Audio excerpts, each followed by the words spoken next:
प्रधानमंत्री आवास पर सीसीएस यानी कैबिनेट कमेटी ऑन सिक्योरिटी की बैठक शुरू हो चुकी है। प्रधानमंत्री नरेंद्र मोदी की अध्यक्षता में यह बैठक हो रही है। दिल्ली ब्लास्ट के बाद कमेंट पे लगाना है जनाब। न्यू दिल्ली में अटैक होता है और वो जो अटैक हुआ जिसके बाद पूरे का पूरा भारत जो है वो लरज उठा और उसके फौरी बात जो इंडियन मीडिया है उसने नैरेटिव बनाना शुरू कर दिया कि पाकिस्तान की जानिब से ये किया गया है। दहशतगर्द एक फैशिस्ट एक नाजी तंजीम है, लेकिन इस तंजीम के अंदर भी एक छोटा सा गैंग है कि जो इस पूरी तंजीम को हाईजैक करके भारत की पूरी रियासत को कंट्रोल कर रहा है।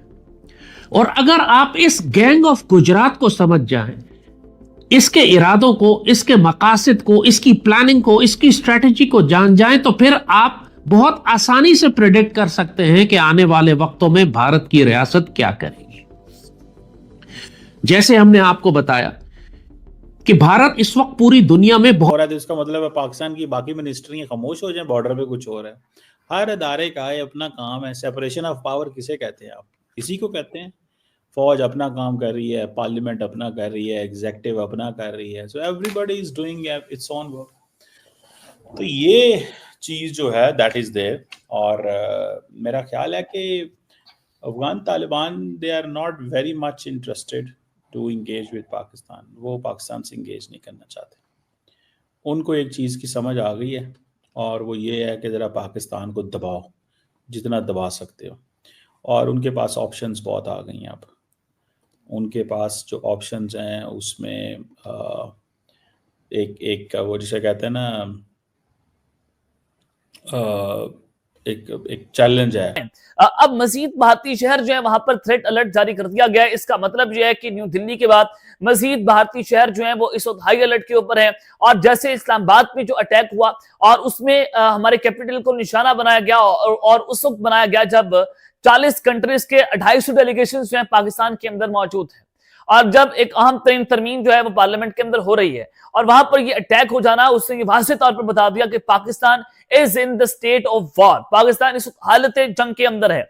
अब न्यू दिल्ली में भी हाई अलर्ट जारी कर दिया गया है। इल्जाम वही पाकिस्तान पर लगाया जा रहा है कि एक कार है, उसको बताया गया कि आपने इसको रेड जो है वो पेंट वाली गाड़ी है और जहां पर भी इसको देखें, नाके पर देखें, फौरी तौर पर पुलिस को इतला करें क्योंकि जैश-ए मोहम्मद के ऊपर ये इल्जाम आयद किए जा रहे हैं कि उनकी वो भी मोदी ने और मोदी की जो मिलिट्री जनता है। और बुखार साहब, ये दोनों बॉर्डर्स पे जो दुश्मन है उन्होंने हाथ भी मिला लिए हैं। This is the main problematic thing कि नेक्सस कैसे ब्रेक किया जाए। अब क्या हिकमत अमली? देखिए, इसका एक ही तरीका है, इसका कोई और तरीका नहीं है कि ये जूतियां खाए बगैर, वो कहते हैं ना लातों के भूत बातों से नहीं मानते हैं, ये जूतियां खा के मानेंगे।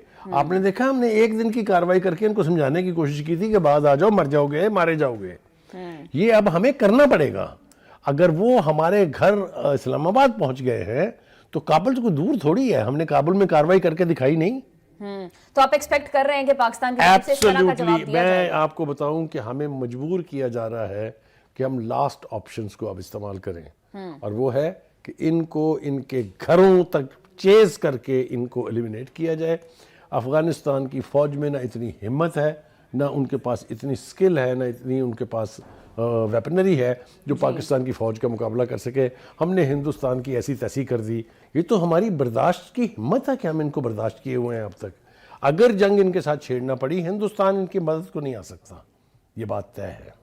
ईरान के साथ हमारे ताल्लुकात की नौयत ऐसी है कि वहाँ से हमें किसी गर्मी या किसी यानी तपिश की तवक्को नहीं है। तो ये तो लैंडलॉक लोग हैं, ये तो इनको वो सबक हम पढ़ाएंगे। और मैं ईमानदारी से कह रहा हूं कि इस वक्त हमारी लीडरशिप को ये फैसला करना चाहिए कि इससे पहले कि ये फितना अपने कद से बड़ा हो जाए, इसको वो कहते हैं ना कि कर रही है, पाकिस्तान से ताल्लुकात बेहतर करना चाहती है और नरेंद्र मोदी अपने तमाम पुराने इत्तेहादियों के हाथों भी बुरी तरह से जलील हो रहा है।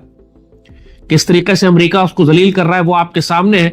जिस तरह उस पर टैरिफ लगाए जा रहे हैं, उस पर पाबंदियां लग रही हैं। हो सकता है नरेंद्र मोदी पर भारत पर दाखिले की पाबंदी लग जाए, जो गुजरात वायलेंस और गुजरात राइट्स की वजह से उस पर लगी थी, बुचर ऑफ गुजरात पर जो पाबंदी लगाई गई थी। तो भारत इस वक्त नरेंद्र मोदी की क़यादत में बहुत बुरी तरह से जलील हो रहा है। और वो जो आरएसएस का ख्वाब था कि हमने अखंड भारत बनाना है और पाकिस्तान को कमजोर करना है, वो उनकी आंखों के सामने चिकनाचूर और तबाह बर्बाद होते हुए इनको नजर आ रहा है। और जाहिर है कि मोहन भगवत और आरएसएस इससे बहुत भड़के हुए हैं। वैसे तो इंडिया में इलेक्शन जो होने, जो जनरल इलेक्शन है जिसमें प्राइम मिनिस्टर चेंज होता है, उनकी पूरी जो नेशनल असेंबली पार्लियामेंट के इलेक्शन होते हैं, वो अब 2029 में होंगे। उसमें तो अभी 3-4 साल बाकी है।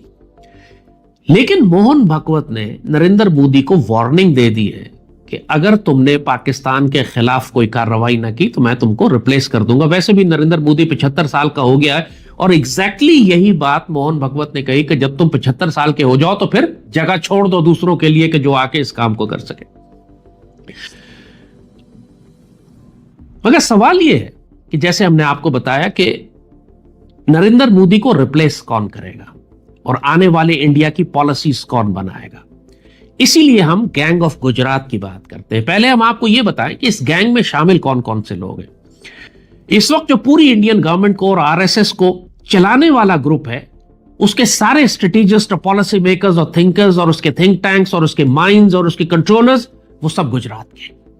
यानी मैं आपको सिर्फ कुछ नाम पढ़कर सुनाता हूं और बताता हूं, उससे आपको अंदाजा हो जाएगा कि 1.5 अरब की आबादी वाले इंडिया को किस तरह ये गुजरात।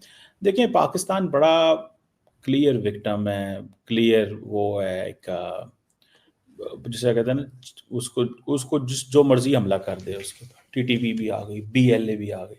कैसे कर लेते हैं ये इतना? कहाँ से इतना पैसा आ जाता है? कहाँ से लॉजिस्टिक सपोर्टें आ जाती हैं? कहाँ से वेपन? अब देखें, फॉर एग्जांपल डिफरेंट रिपोर्ट्स कहती हैं 7,000 बंदा है टीटीपी का। 7,000 बंदा रोटी कहाँ से खाता है? इनका खुराक कहाँ से आती है? असला कहाँ से आता है? रिसोर्सेज कहाँ से आते हैं? इनकी फैमिलीज किधर हैं? देखें, जो ये 7,000 बंदा है जो फाइटर है, उसके पीछे फैमिलीज भी तो है ना।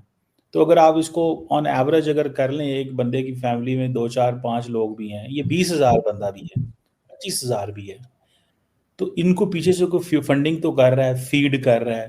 तो ये कैसे हो जाता है? कैसे ये समझते हैं कि पाकिस्तान को 20-25 पाकिस्तान में तकसीम हो रही है चीजें। देखिए, इमरान खान को मैं क्यों कहता हूँ, इमरान खान जब मैं कहता हूँ अवाम के मसाइल तब हल होते हैं डॉक्टर साहब, जब अवाम का लीडर हो। अवाम सख्ती भी बर्दाश्त कर लेती है, अवाम भूख भी काट लेती है, अवाम मसाइब का सामना भी कर लेती है, लेकिन जब वो लोग जो पाकिस्तान की तबाही के जिम्मेदार हैं, जो लोग पाकिस्तान को लूट खसूट करके सारा पैसा पाकिस्तान का बाहर ले गए, क्या वो पाकिस्तान का मसाइल हल करेंगे? पाकिस्तान के मसाइल वो लीडर हल करेगा जो कौम का लीडर होगा, जिसका जीना मरना पाकिस्तान में होगा, जिसके पीछे अवाम जिसकी बात सुन रहे होंगे। आप अभी देख लें, 3 साल से जो जुल्म जबर बर्बरियत इमरान खान और तहरीक इंसाफ के साथ हुई है डॉक्टर साहब, हर घर की एक दास्तान है। खान साहब का खानदान, उनकी बीवी बुशरा बीबी, उनकी बहनें सब जेलों में। आज 3-3 साल से हमारी माएँ बहनें बेटियों को उठाया जा रहा है, जेलों में बंद किया जा रहा है। जंग का मौका आया तो क्या हुआ? इमरान खान साहब ने जेल में से ललकारा दहशतगर्द मोदी को और कहा कि यह आरएसएस के नजरिए का इंसान है और हम अपनी।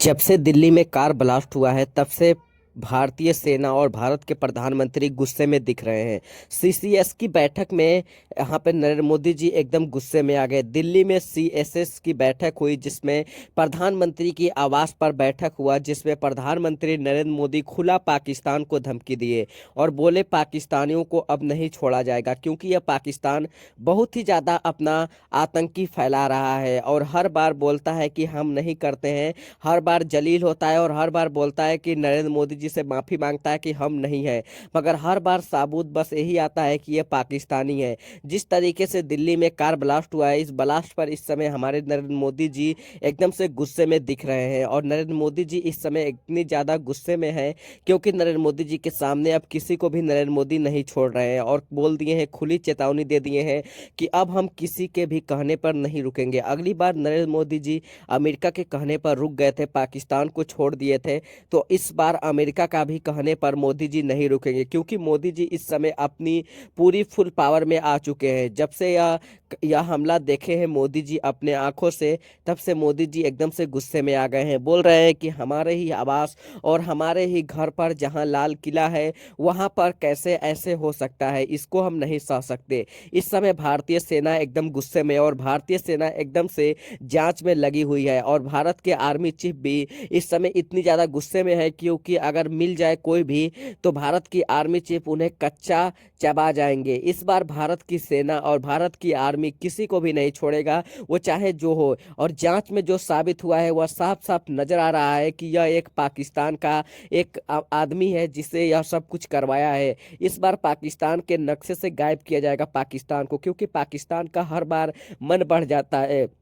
जब बच्चे को छोड़ दिया जाता है तो यह बच्चे अपना मन बढ़ा लेते हैं। यह पाकिस्तानी सोच रहे हैं कि इस बार भारत छोड़ देगा, मगर इस बार हमारे नरेंद्र मोदी जी इन पाकिस्तानियों को नहीं छोड़ेंगे, क्योंकि यह पाकिस्तानी हद से ज़्यादा हद कर दिए हैं इस बार भारत के साथ। इस बार यह पाकिस्तानियों को किसी भी तरह नहीं छोड़ा जाएगा।